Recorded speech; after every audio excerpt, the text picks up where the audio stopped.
The CBC once again cannot help themselves. Conservative MP Melissa Lantsman and the CBC anchor get into it. So much of the success until the election of your party and your leader was in opposing the Trudeau government and the things that they were doing. Now we're talking about proposing. How do you ensure that Canadians give the Conservative Party credit if the Liberals do adopt some of your ideas going forward, if now it's about proposing and not opposing so much? Well, look, I think it's still about, it's certainly still about both. There's an official opposition in this country, whether people like it or not, and it's a function of democracy. But let's not forget that we've built a coalition that Conservatives have never built before, or who have never enjoyed before. Unions, trade workers, young people, new Canadians, people who have never voted before, 41% and 8 million Canadians. We have the responsibility to speak on behalf of those 8 million Canadians that chose the Conservative vision going forward, and we've got to find ways to expand that coalition. So I think opposing has certainly a function, and expanding that base and that Conservative coalition to include more and more Canadians who are going to see the path to prosperity with our party and with Pierre as the next Prime Minister of Canada. That's what we're there to do. We're happy that he's back with the by-election behind us. We can look forward to Parliament and again growing that Conservative coalition in a way that we haven't before. I hear what you're saying, but polling did show that, for example, on the consumer carbon tax, most Canadians gave Mark Carney credit for cutting that, even if they know in the background that for 2 years it was something that you have pushed for. Is there not a risk of that continuing to happen if, let's say, for example, EV mandates, that might be one of the more possible ideas that you could see a government adopting, because industry is also pushing for those to be dropped?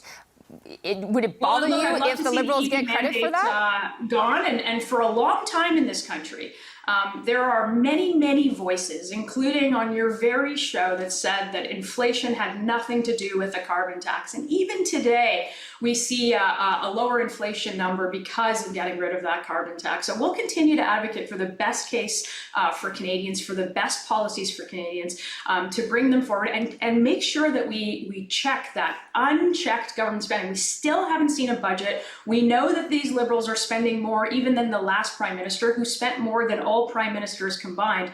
I'm fairly confident that Canadians will see our function as an important one in Parliament. And again, if Mark Carney wants to take our ideas, please go ahead, put forward Conservative ideas in this country, and really get down to fixing it. We are seeing on social media, for example, today that Pierre Poilievre's wife, Anna Poilievre, today talked on, as I said, on social media about friendships coming and going and the ugly side of politics. Is that hinting at some kind of settling of scores? And do you think that rhetoric is helpful for your party moving forward in how Canadians see the Conservative Party? Look, I think politics is not a linear path forward, and I think when you have setbacks or you don't get the result that you want, that you pick yourself back up and you get back on the saddle or back on the horse, and you do the job that you think that you should be doing in this country. And look, I think you'll have to ask Anna about what she means, but I can tell you that we're a united caucus, a bigger coalition, a new coalition, and a party that's united behind Pierre. And again, we're happy to have him back at the helm, doing what he does best in the House of Commons and holding the government's feet to the fire as one of the most effective opposition leaders in the history of this country. I'm wondering, though, from what you're saying, were any lessons learned from the non-linear path that has gotten you to this point?